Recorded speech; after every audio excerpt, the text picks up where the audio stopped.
이게 다 뭐냐며 소리치던 시어머니. 남편 불륜도 제 탓이라던 그분들이죠. 그런데 몇 년 뒤 저를 보자마자 얼굴이 하얗게 질렸습니다.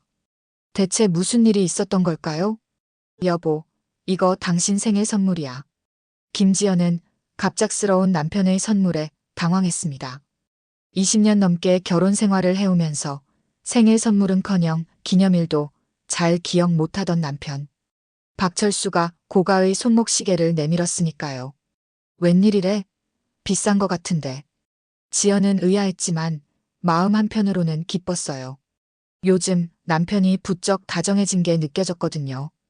퇴근 후 꼬박꼬박 집에 들어오고 주말엔 함께 드라이브도 가자며 적극적이었습니다. 그냥 내가 미안해서. 당신 고생 많잖아. 철수는 눈을 마주치지 않은 채 말했어요. 택배기사로 일하는 남편은 새벽부터 밤늦게까지 배송을 다녔습니다. 집안일은 거의 지연이 도맡아 했죠.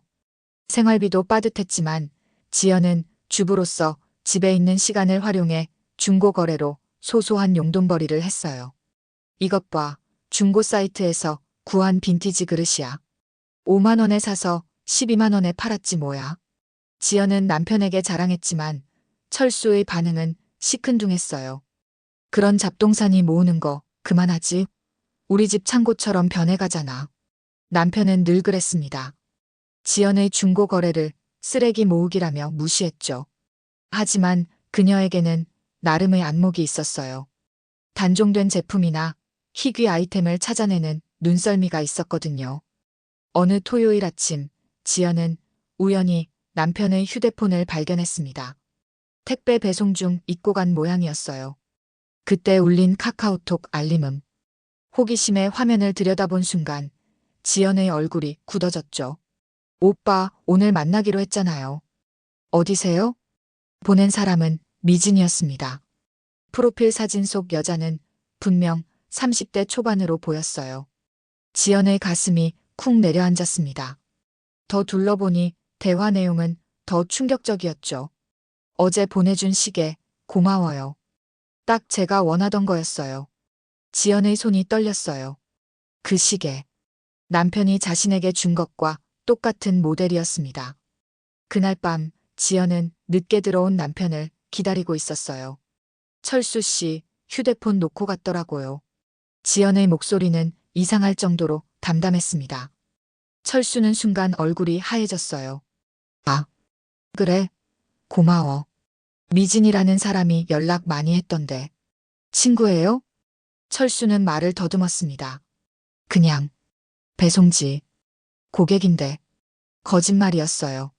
지연은 이미 모든 대화를 봤습니다. 자신과 똑같은 시계를 받은 여자. 남편의 외도는 명백했어요. 다음 날 철수의 어머니 윤정숙이 갑자기 찾아왔습니다.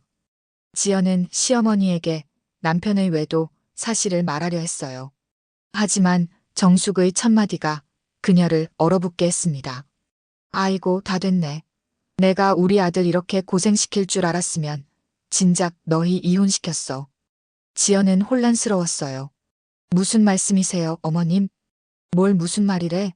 내가 집에서 쓰레기나 모으면서 우리 아들 등골 빼먹은 거 모를 줄 알았어?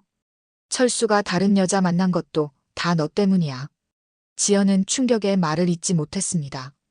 남편의 외도를 시어머니가 알고 있었다니. 그리고 그 책임을 자신에게 돌리다니요.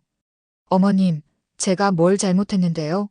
저는 집안일 하면서 조금이라도 보탬이 되려고. 보탬? 웃기지 마.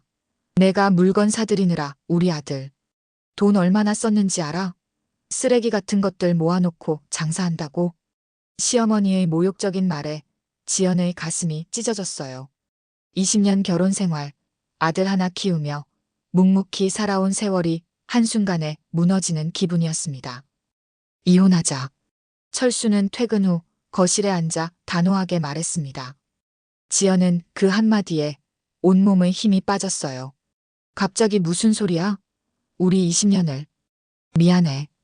난 더 이상 못 참겠어. 우린 맞지 않아. 지연의 눈에서 눈물이 흘렀습니다. 그 여자 때문이지? 철수는 눈을 피했어요. 그런 것도 있고. 근데 솔직히, 지연아. 너랑 나는 너무 달라. 넌 그냥 집에서 잡동사니 모으면서 소일거리나 하고 나는 내 인생에서 뭔가 더 원해. 소일거리라고? 내가 얼마나 노력하는데. 이 집안 살림에 얼마나 보태는데. 철수는 한숨을 쉬었습니다. 그래, 내가 보태. 하지만 난 지쳤어. 매일 배송 다니면서 허리 휘는데 집에 오면 쓰레기 같은 물건들로 가득한 집. 난 더 이상 이렇게 살기 싫어. 지연은 분노로 떨렸습니다. 내가 모은 쓰레기로 우리 아들 대학 등록금 보탰던 거 기억 안 나? 내가 실직했을 때 내 중고 거래로 생활비 벌었던 거는 그만해. 난 결정했어. 이제 와서 뭘 더 얘기하겠어? 그때 현관문이 열렸고 아들 박준호가 들어왔어요. 대학생인 준호는 부모의 갈등을 눈치챘는지 불편한 표정을 지었습니다. 무슨 일이에요? 지연은 눈물을 훔쳤습니다. 아니야, 준호야. 그냥 어른들 얘기하는 거야. 철수는 아들을 피해 방으로 들어갔고 지연은 그날 밤 거실 소파에서 뜬 눈으로 밤을 지새웠어요. 20년 결혼 생활이 이렇게 끝난다는 게 믿기지 않았습니다. 일주일 후 지연은 더 큰 충격을 맞았어요. 시어머니가 이혼 소장을 들고 찾아온 겁니다. 이거 빨리 사인해. 우리 아들 인생 더 이상 망치지 마. 지연은 믿을 수 없다는 듯 소장을 받아들었어요. 어머님, 이게 무슨... 뭐가? 철수 녀석이 직접 못한다고 해서 내가 대신 온 거야. 얼른 도장 찍어. 지연의 손이 떨렸습니다. 그럼 준호는요? 우리 아들은? 준호? 걔는 이미 다 컸잖아. 대학생이 뭐가 문제야? 철수가 학비는 대준대. 시어머니의 냉정한 태도에 지연의 가슴이 쓰라렸어요. 며느리를 위한 배려는 단 1%도 없었습니다. 어머님, 저희가 대화로 풀 방법이. 대화? 웃기지 마. 내 아들은 이미 다른 여자랑 행복해. 미진이는 젊고 예쁘고 회사에서 일하는 능력 있는 여자야. 너처럼 집에서 쓰레기나 모으는 여자랑은 달라. 그 말에 지연의 자존심이 무너졌어요. 하지만 그보다 더 충격적인 말이 이어졌습니다. 아, 그리고 집은 우리 식구 명의니까 나가야 할 거야. 한 달 줄게. 지연은 멍해졌습니다. 집을 비우라고요? 당연하지. 우리 철수가 열심히 번 돈으로 산 집인데. 내가 뭐 냈다고 여기 살겠다는 거야? 사실 그 집은 지연과 철수가 함께 대출받아 산 곳이었어요. 하지만 명의는 시어머니의 강요로 철수와 정숙 공동명의로 해두었습니다. 당시엔 가족이니까 괜찮아라고 생각했던 것이 이렇게 돌아올 줄은 몰랐어요. 저녁에 철수가 돌아왔습니다. 지연은 마지막 희망을 걸고 남편에게 물었어요. 정말 날 내쫓을 거야? 내가 이 집에 얼마나 많은 것을 쏟아부었는데. 철수는 냉정하게 대답했습니다. 미안해. 난 미진이랑 새 출발할 거야. 너는 다른 곳에서 살아야 해. 20년을. 우리가 함께한 20년을 이렇게 끝내려고? 끝난 거야, 지연아. 너랑 나는 이미 오래전에 끝났어. 준호가 부모의 대화를 듣고 방에서 나왔어요. 아빠, 어떻게 이러실 수 있어요? 엄마를 어디로 보내려고요? 철수는 아들을 무시한 채 방으로 들어가 버렸습니다. 지연은 무너지는 심정으로 아들을 바라봤어요. 준호야, 괜찮아. 엄마가 다 해결할게. 하지만 그녀의 마음속엔 아무런 해결책이 없었습니다. 이혼, 집에서 쫓겨남, 앞날에 대한 불안. 모든 것이 그녀를 무겁게 짓눌렀어요. 다음 날 아침, 지연은 자신의 삶을 돌아봤습니다. 20년 동안 가족을 위해 헌신했던 시간, 남편 뒷바라지와 아들 양육, 그리고 생계를 위해 시작했던 중고거래까지. 그 모든 것이 이렇게 허무하게 끝난다는 게 믿기지 않았어요. 아니야. 여기서 끝낼 수는 없어. 지연은 떨리는 손으로 휴대폰을 집어들었습니다. 이제 그녀는 스스로 설 준비를 해야 했어요. 비록 모든 것을 잃은 것 같은 절망 속에서도 작은 희망의 불씨를 찾아야 했습니다. 지연은 월세 보증금 500만 원짜리 원룸 앞에 서 있었습니다. 이혼 후 2달, 그녀의 세보금자리였어요. 텅 빈 공간에 택배 상자 몇 개가 쌓여 있었죠. 엄마, 내가 도와줄게. 준호가 상자를 들고 들어왔습니다. 대학생 아들은 기숙사 생활 중이었지만 주말마다 엄마를 찾아왔어요. 고마워, 준호야. 엄마 때문에 너까지 고생시키네. 지연은 마른 미소를 지었습니다. 이혼 합의금은 고작 3천만 원. 20년 결혼 생활의 대가치곤 너무 적었지만 철수와 시어머니의 압박에 어쩔 수 없었어요. 그나마 그 돈으로 몇 개월은 버틸 수 있었죠. 엄마 아빠가 양육비도 안 주고 이러는 거 너무해요. 괜찮아. 엄마가 살 길 찾을 거야. 지연은 아들을 안심시켰지만 막막했습니다. 50대 주부, 경력 단절에 특별한 기술도 없었어요. 유일한 재능이라면 중고거래였죠. 그날 밤 지연은 작은 방에 가져온 물건들을 정리했습니다. 옷가지와 생필품 외에도 그동안 모아둔 중고 물품들이 있었어요. 빈티지 식기, 한정판 장난감, 절판된 책들. 남편은 쓰레기라 불렀지만 지연에겐 보물이었죠. 이걸로 다시 시작해볼까? 그녀는 당근마켓과 중고나라 앱을 열었습니다. 예전엔 취미로 했던 거래였지만 이젠 생존의 문제였어요. 첫 거래는 80년대 빈티지 도자기 세트. 3만 원에 구입해 12만 원에 판매했습니다. 작은 성공에 지연의 눈이 반짝였어요. 이어서 절판된 동화책 시리즈 5만 원에 사서 15만 원에 팔았습니다. 이게 되네? 한 달 후 지연의 원룸은 작은 창고로 변했습니다. 골동품, 한정판 피규어, 명품 빈티지까지. 그녀는 인터넷을 뒤져 시세와 희귀성을 연구했어요. 눈썰미가 생기기 시작했죠. 와, 이 도자기 우리 엄마 때 쓰던 거랑 똑같아요. 구매자의 환호성에 지연은 뿌듯했습니다. 그녀는 점점 물건의 이야기를 파는 법을 배웠어요. 단순한 중고품이 아닌 추억과 가치를 판매하는 거죠. 이건 70년대 한정 생산된 시리즈인데 지금은 구할 수 없어요. 아이들 교육용으로도 좋답니다. 판매 후기가 쌓이고 단골 고객도 생겼습니다. 지연은 특히 희귀 빈티지 물품에 특화되었어요. 남들이 버리는 것에서 가치를 발견하는 눈이 있었거든요. 어머, 이거 정말 그 시절 제가 갖고 싶었던 인형이에요. 중년 여성 고객들의 반응은 특히 뜨거웠습니다. 그들에게 지연의 상품은 단순한 물건이 아닌 잃어버린 추억이었으니까요. 어느 날 지연은 재개발 예정지를 돌아다니다 버려진 가구들 사이에서 보물을 발견했습니다. 50년대 앤티크 서랍장, 전문가의 손길만 거치면 수백만 원을 호가할 물건이었죠. 이런 걸 버리다니. 그녀는 동네 목공소 아저씨의 도움을 받아 서랍장을 복원했습니다. 인터넷 경매에 올렸더니 결과는 놀라웠어요. 최종 낙찰가 180만 원. 첫 대박이었습니다. 지연은 눈물을 흘렸어요. 남편과 시어머니가 쓰레기 수집이라 비웃던 그 일이 지금 그녀의 생계를 이어주고 있었으니까요. 엄마, 대단해요. 앞으로 이걸로 사업 키워야겠어요. 주말에 방문한 준호는 엄마의 성공에 기뻐했습니다. 지연은 아들에게 미소 지었어요. 응, 이제 시작이야. 엄마가 잘할 수 있는 건 바로 이거였나 봐. 그녀는 노트북을 펴고 버려진 물건의 재발견이라는 블로그도 시작했습니다. 물건을 찾는 과정, 복원하는 방법, 역사적 가치까지 꼼꼼히 기록했어요. 와, 김 여사님, 글 정말 잘 쓰시네요. 저도 리셀링 시작해볼까요? 블로그 댓글이 늘어갔고 조회수도 올랐습니다. 지연은 이제 리셀러라는 정체성을 갖게 됐어요. 비록 작은 원룸에서의 시작이었지만 그녀의 눈빛에는 희망이 싹트고 있었습니다.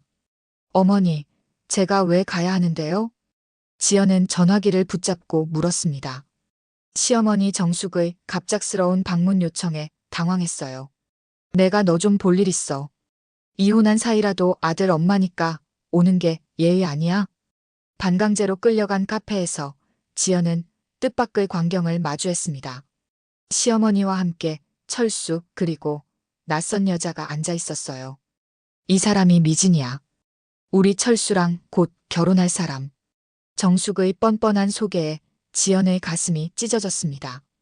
이혼한 지 겨우 석 달, 남편은 벌써 재혼을 준비 중이었어요. 그래요. 축하합니다. 지연은 간신히 말했습니다. 철수와 미진은 어색하게 웃었고 시어머니만 득의양양한 표정이었어요. 근데 왜 절 부르신 거죠? 정숙은 테이블 위에 서류 봉투를 올려놓았습니다. 이거 철수 앞으로 온 우편물인데 내가 가져간 모양이더라. 그리고 너 요즘 뭐 하고 사는지 궁금해서. 지연은 고개를 들었습니다. 중고거래요. 그 쓰레기 장사 말이에요. 에이, 그걸로 뭘 벌겠어. 우리 철수가 양육비도 못 준다고 하던데 형편이 많이 어렵지? 시어머니의 말에 지연은 불쾌했습니다. 마치 자신의 실패를 확인하러 온 것 같았거든요. 전 잘 지내요. 걱정 마세요. 잘 지내다니. 원룸에서 쓰레기 파는 게 잘 지내는 거야? 아이고, 불쌍해라. 정숙의 조롱에 지연의 자존심이 상했지만 참았습니다. 하지만 다음 말에 분노가 치밀었어요. 그나저나 철수가 널 위해 마련해준 이혼 합의금 아직 남아있어? 다 써버린 건 아니지? 지연은 꼿꼿이 일어섰습니다. 어머니, 그 돈은 철수 씨가 마련한 게 아니라 제 20년 결혼 생활의 대가예요. 뭐, 너 혼자 벌었어? 우리 아들 돈으로 산 집이잖아. 그 집, 제가 반은 냈어요. 제 중고거래로 번 돈으로요. 시어머니는 비웃었습니다. 중고거래? 그 잡동사니 팔아서? 웃기지 마. 넌 그저 우리 아들 돈이나 쓴 거지. 지연의 손이 떨렸지만 차분히 말했습니다. 어머니, 제 통장 내역을 보여드릴까요? 제가 얼마나 집에 보탰는지. 됐어. 내가 몇 푼 벌었다고 우쭐대는 거야? 내 아들이 얼마나 고생했는데. 철수는 불편한 표정으로 자리에서 일어났습니다. 그만해요, 어머니. 우린 이제 남이니까. 남은 무슨. 이 여자가 내 돈 다 빼먹고 이제 와서. 지연은 더 이상 듣고 싶지 않았습니다. 실례하겠습니다. 카페를 나오는 길 철수가 뒤따라왔어요. 지연아. 미안해. 어머니가 좀 그러시네. 지연은 차갑게 응답했습니다. 괜찮아요. 당신 새 삶에 행복하길 바랄게요. 철수는 머뭇거리다 물었어요. 근데 정말 그 중고거래로 돈 버는 거야? 네, 의외죠? 당신이 쓰레기라고 불렀던 것들이 지금 제 생계를 책임지고 있어요. 철수는 어색하게 웃었습니다. 그래, 잘 됐네. 그럼 나중에 봐. 다시는 안 봤으면 좋겠어요. 집으로 돌아온 지연은 분노로 떨렸습니다. 시어머니의 모욕적인 말들이 머릿속을 맴돌았어요. 쓰레기 장사, 몇 푼, 빼먹는다.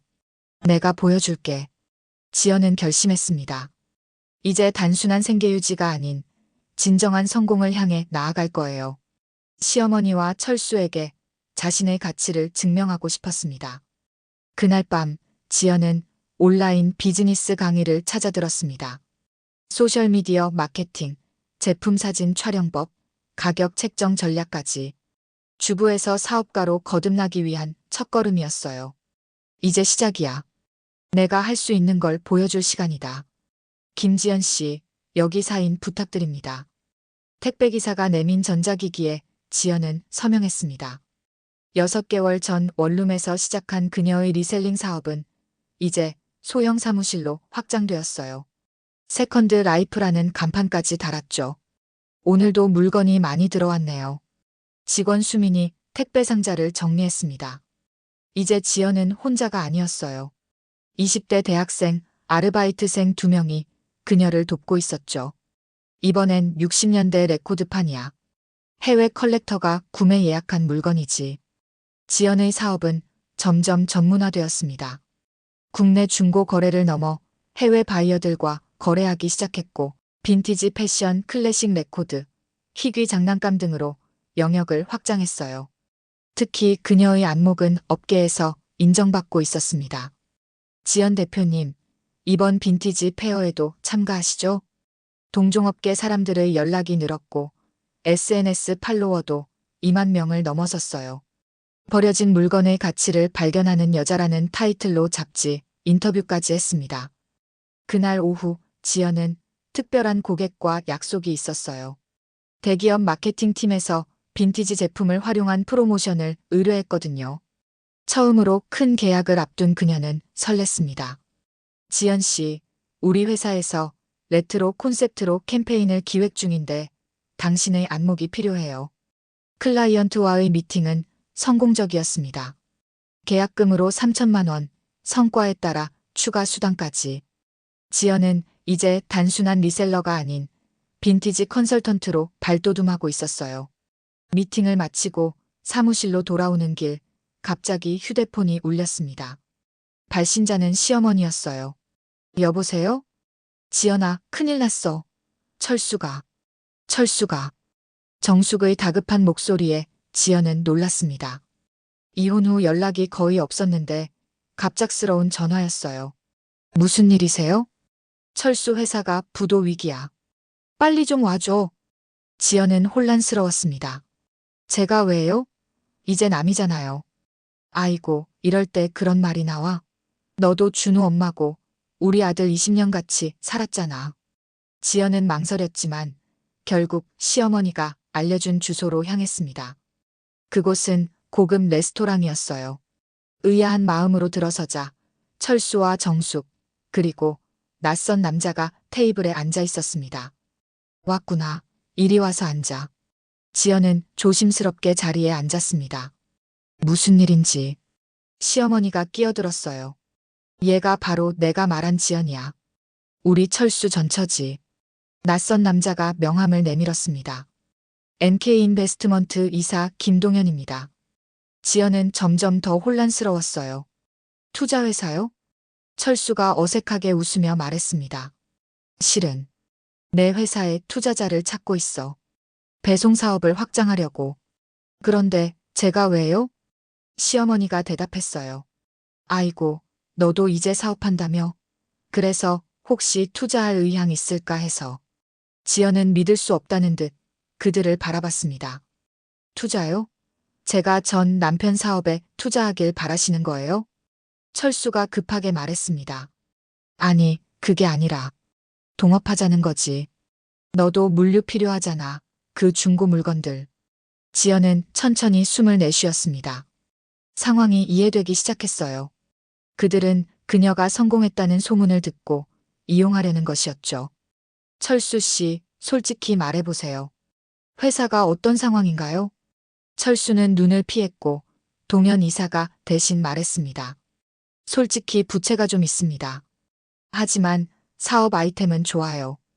부채가 얼마죠? 2억 정도요. 지연은 쓴웃음을 지었습니다.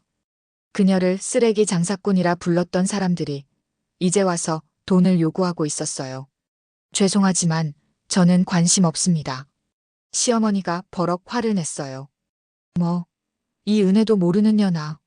우리 아들이 너 키워줬는데 이럴 수 있어? 지연은 침착하게 가방에서 태블릿을 꺼냈습니다. 어머니, 이거 보실래요?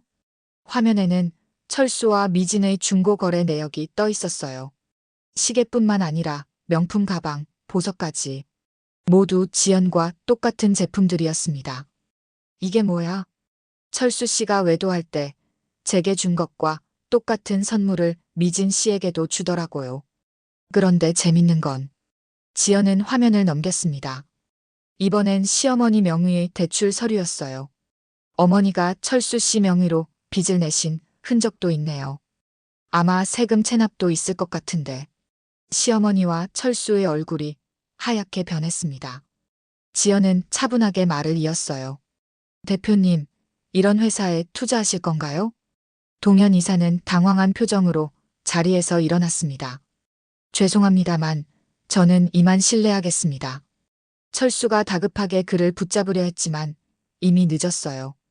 투자자는 서둘러 레스토랑을 빠져나갔습니다. 시어머니가 분노에 찬 목소리로 소리쳤어요. 이 독한 년, 내가 우리를 무너뜨릴 줄은 몰랐지. 지연은 담담하게 대답했습니다. 아니요, 어머님. 제가 무너뜨린 게 아니라 스스로 무너진 거예요. 철수가 분노에 차 물었습니다. 어떻게 이런 정보를 가지고 있는 거야? 당신이 버린 쓰레기 속에서 찾았어요. 당신이 버린 서류 상자들, 기억나요? 그 안에 이 모든 증거가 있었죠. 지연은 일어나며 마지막 한마디를 남겼습니다. 당신들이 버린 그 반찬가게 여자가 당신네 회사를 살릴 수도 무너뜨릴 수도 있어요. 하지만 전 이제 제 길을 가겠습니다. 지연 씨, 이 골동품 진품이 맞나요? 지연은 고객이 가져온 도자기를 살펴봤습니다. 그녀의 세컨드 라이프 매장은 이제 명실상부 빈티지 전문점으로 자리 잡았어요. 감정과 컨설팅까지 해주는 곳으로 알려졌죠. 네, 조선 후기 백자예요. 상태도 훌륭하고 가치가 꽤 있을 겁니다. 고객이 기뻐하며 물었습니다. 얼마 정도 할까요? 전문 경매에 올리면 1,000만 원은 넘을 거예요. 제가 도와드릴까요? 이처럼 지연의 사업은 단순 리셀링을 넘어 골동품 감정, 경매 대행, 빈티지, 컬렉션 컨설팅까지 확장됐습니다. 월 매출은 3천만 원을 넘겼고 직원도 5명으로 늘었어요. 그날 저녁 아들 준호가 사무실을 찾아왔습니다. 엄마, 뉴스 봤어? 지연은 고개를 저었어요. 아니, 오늘 손님이 많아서 정신없었어. 무슨 일이야? 준호는 스마트폰을 내밀었습니다. 화면에는 충격적인 기사가 떠 있었어요. 부도위기 배송업체 대표, 횡령 혐의로 구속 수사. 이게 아빠. 지연은 화면을 자세히 봤습니다. 철수의 회사가 결국 파산했고 그는 회사 자금 횡령 혐의로 구속된 상태였어요. 엄마, 난 어떻게 해야 할지 모르겠어. 지연은 아들을 안아주었습니다. 준호야, 이건 내 잘못이 아니야. 아빠가 선택한 길이고 결과를 받아들이는 거야. 할머니가 전화해서 엄마 때문이라고 하시는데 지연은 쓴웃음을 지었어요. 날 탓하는 건 할머니 자유야. 하지만 진실은 변하지 않아. 그들이 스스로 만든 결과란다. 다음 날 정숙이 지연의 매장을 찾아왔습니다. 눈이 퉁퉁 부어 있었어요. 우리 아들 좀 살려줘. 내가 가진 증거만 없애면. 지연은 차분히 대답했습니다. 어머님, 제가 고발한 게 아니에요. 세무서에서 자체 조사한 거예요. 거짓말 마. 분명 내가 신고했지. 아니에요. 전 그런 적 없어요. 하지만 그들이 조사하면 다 드러날 일이었죠. 정숙은 울먹이며 애원했습니다. 제발. 집이라도 지켜야 하는데 다 경매 넘어간대. 내가 좀 도와줘. 지연은 잠시 생각에 잠겼어요. 그녀를 무시하고 내쫓았던 사람들이었지만 복수심은 이미 사라진 상태였습니다. 저한테 원하시는 게 뭔가요? 돈 좀 보증금이라도 빌려주면. 지연은 서랍에서 명함을 꺼냈습니다. 이분을 찾아가세요. 법률 상담사예요. 개인회생 절차를 도와줄 거예요. 정숙은 실망한 표정으로 명함을 받았습니다. 그냥 돈 안 빌려준다고 말해. 어머님, 철수 씨는 곧 출소할 거예요. 그때 새 출발을 하셔야죠. 제가 줄 수 있는 건 조언뿐이에요. 정숙은 분노에 차서 명함을 구겼습니다. 넌 정말 독한 년이야. 우리가 망하는 걸 보고 싶은 거지? 지연은 담담히 대답했어요. 아니요. 저도 한때 무너졌어요. 하지만 스스로 일어섰죠. 어머님도 그러실 수 있을 거예요. 정숙은 더 이상 할 말이 없었는지 돌아섰습니다. 문 앞에서 그녀는 마지막으로 말했어요. 넌 우리 가족을 망쳤어. 지연은 조용히 대답했습니다. 어머님, 저는 복수하려던 게 아니었어요.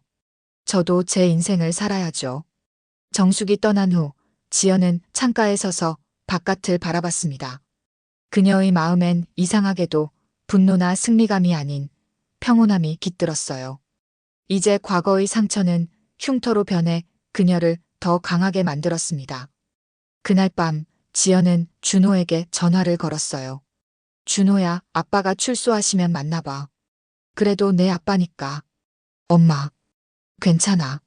이제 우리 모두 앞으로 나아가야 할 때야. 전화를 끊고 지연은 창문을 열어 깊게 숨을 들이마셨습니다. 바깥 공기가 차갑고 신선했어요. 마치 그녀의 새로운 삶처럼. 이제 정말 끝이구나. 그녀는 서랍에서 오래된 결혼 사진을 꺼내 마지막으로 바라봤습니다. 그리고 조용히 서랍 깊숙이 넣었어요. 이제 그녀의 삶에서 진정한 세컨드 라이프가 시작되고 있었습니다. 서울시 강남구 가로수길에 오픈하는 세컨드 라이프 플래그십 스토어를 소개합니다.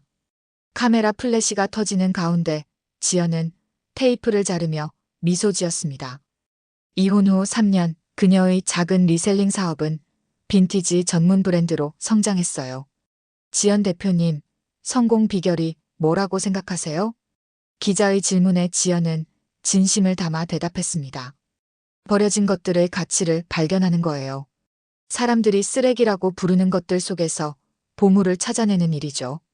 매장 안은 세련되게 꾸며진 쇼룸이었습니다. 빈티지 가구, 레트로 가전제품, 희귀 수집품들이 예술적으로 전시되어 있었어요. 단순한 중고품이 아닌 하나의 문화로 재탄생한 것들이었죠. 이제는 해외에서도 오더가 들어온다면서요? 지연은 고개를 끄덕였습니다. 네, 일본과 미국에서 특히 관심이 많아요. 한국의 레트로 문화에 대한 수요가 늘고 있거든요. 취재가 끝난 후 지연은 매장을 둘러보았습니다. 10명의 직원들이 바쁘게 움직이고 손님들로 북적이는 모습에 뿌듯함을 느꼈어요. 한때 쓰레기라 불리던 그녀의 열정이 이제는 성공 사업이 되었으니까요. 지연 언니, 낯익은 목소리에 지연은 돌아봤습니다. 오래된 친구 미경이었어요. 미경아, 왔구나. 매장 어때? 정말 대단해. 신문에서 봤을 때도 놀랐는데 직접 보니 더 멋지네. 두 사람은 매장 한쪽의 카페 공간에 앉았습니다. 미경은 감탄하며 주변을 둘러봤어요. 누가 내가 이렇게 성공할 줄 알았겠어? 이혼하고 원룸에서 시작했다면서? 지연은 옅게 웃었습니다. 그랬지. 처음엔 생존을 위한 몸부림이었어. 그런데 어떻게 이런 아이디어를 냈어? 다들 중고거래는 하지만 이렇게 브랜딩하고 사업화한 건 처음 봐. 지연은 잠시 생각에 잠겼습니다. 나도 버려진 사람이었거든. 50대에 이혼하고 아무것도 없이 내몰렸을 때. 그때 깨달았어. 버려진 것들에도 새로운 가치가 있다는 걸. 그녀의 사업은 단순한 리셀링을 넘어 업사이클링으로 확장되었습니다. 버려진 물건에 디자인을 더해 새 생명을 불어넣는 작업이었어요. 이제 세컨드 라이프는 환경 보호와 지속 가능한 소비를 추구하는 브랜드로 자리 잡았습니다. 지연 대표님, 저희 TV 다큐멘터리에 출연해 주시겠어요? 한 방송국 PD가 그녀에게 제안했어요. 쓰레기에서 보물을 찾는 여자라는 다큐멘터리 시리즈였습니다. 저보다 더 대단한 분들이 많은데. 아닙니다. 50대에 이혼 후 바닥에서 시작해 이런 성공을 이룬 스토리가 많은 분들에게 희망이 될 거예요. 지연은 고민했지만 결국 수락했습니다. 자신과 같은 상황에 처한 사람들에게 용기를 줄 수 있다면 의미 있는 일이라고 생각했거든요.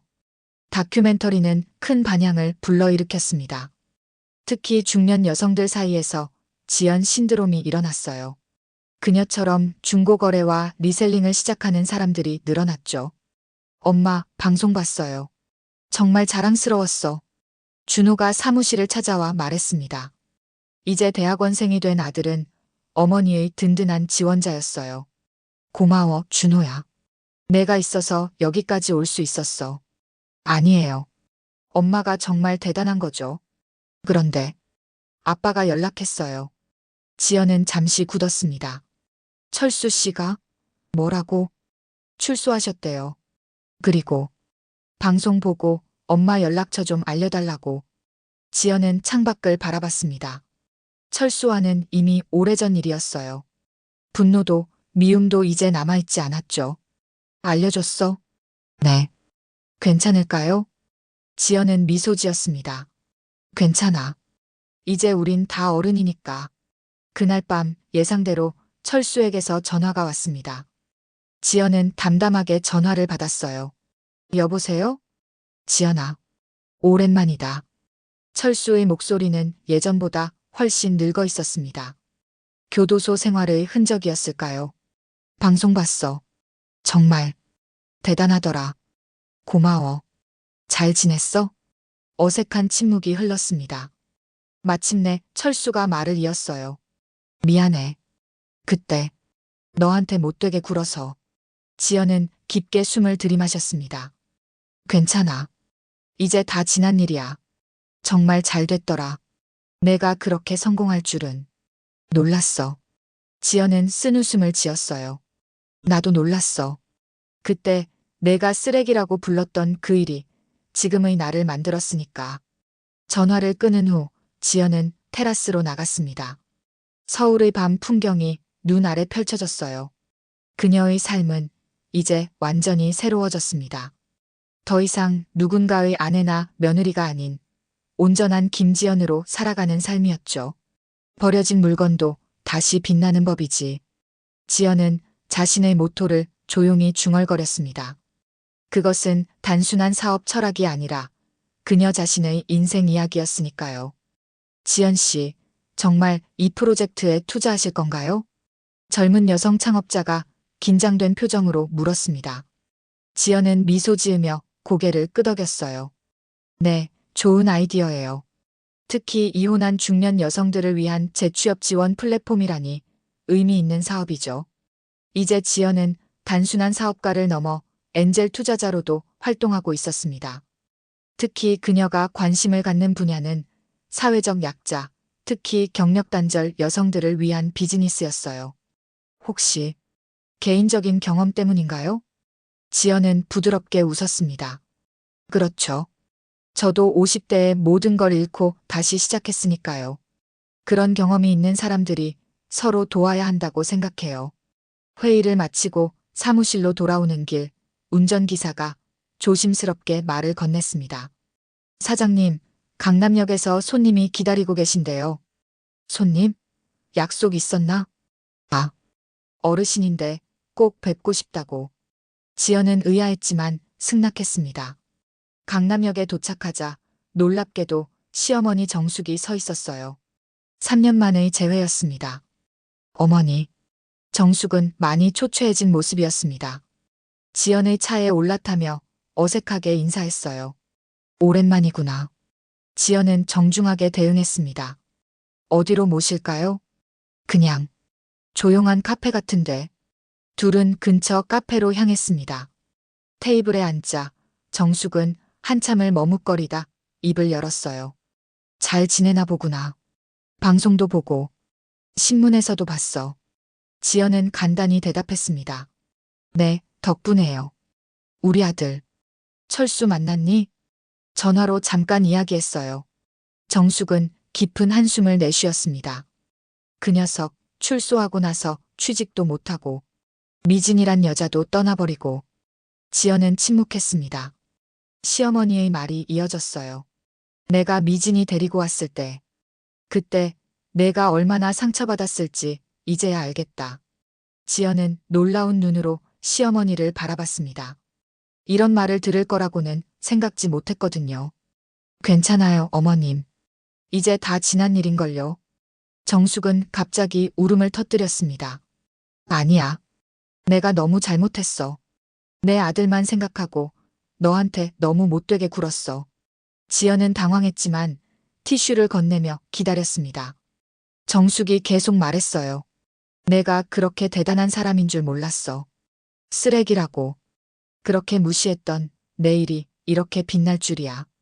어머님, 이제야 알겠다. 우리 철수가 얼마나 바보 같은 짓을 했는지. 날 믿고 너를 떠난 게 얼마나 어리석었는지. 지연은 잠시 생각에 잠겼습니다. 이 순간을 얼마나 기다렸을까요? 자신을 무시했던 사람들이 후회하는 모습을. 하지만 이상하게도 승리감보다는 평온함을 느꼈어요. 어머님, 우리 모두 실수를 해요. 중요한 건 그 후에 어떻게 사느냐죠. 정숙은 눈물을 닦으며 지연을 바라봤습니다. 넌 정말 대단한 사람이구나. 그런 거 없어요. 저도 많이 울고 넘어지고 다시 일어난 것뿐이에요. 정숙은 조심스럽게 가방에서 봉투를 꺼냈습니다. 이거 철수가 너한테 전해달래. 지연은 의아하게 봉투를 받았습니다. 안에는 낡은 결혼사진 한 장과 짧은 편지가 들어 있었어요. 지연아, 이제야 알았다. 내가 버린 건 쓰레기가 아니라 보물이었다는 걸. 미안하다. 행복하게 살아. 지연의 눈시울이 붉어졌지만 억눌렀습니다. 이미 흘린 눈물은 충분했으니까요. 고마워요, 어머님. 전해주셔서. 혹시 우리 철수 좀 도와줄 수 없을까? 일자리라도. 지연은 잠시 생각하다 대답했습니다. 제가 운영하는 재취업센터가 있어요. 거기 한번 가보라고 하세요. 도움이 될 거예요. 정숙은 안도의 한숨을 내쉬었습니다. 고마워. 정말 고마워. 헤어질 시간, 지연은 정숙을 차에 태워 그녀의 집으로 데려다 주었어요. 아파트 앞에 내려주며 지연이 말했습니다.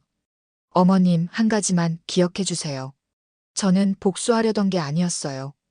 그저 제 인생을 살고 싶었을 뿐이에요. 정숙은 깊이 고개를 숙였습니다. 알아. 이제 알아. 차가 떠나고 지연은 깊은 숨을 내쉬었습니다. 마치 오랫동안 짊어졌던 무거운 짐을 내려놓은 것 같은 해방감이 느껴졌어요. 사무실로 돌아온 지연은 창가에 서서 도시의 풍경을 바라봤습니다. 그녀의 회사 세컨드 라이프는 이제 업계를 선도하는 브랜드였고 그녀 자신도 많은 여성들의 롤모델이 되어 있었어요. 벽에 걸린 액자에는 그녀의 모토가 새겨져 있었습니다. 버려진 물건도 다시 빛난다. 사람도 마찬가지다. 지연은 미소 지었습니다. 그녀의 인생은 이제 진정한 세컨드 라이프를 맞이하고 있었어요. 버려졌던 그 시절의 아픔은 지금의 그녀를 만든 소중한 경험이 되었습니다.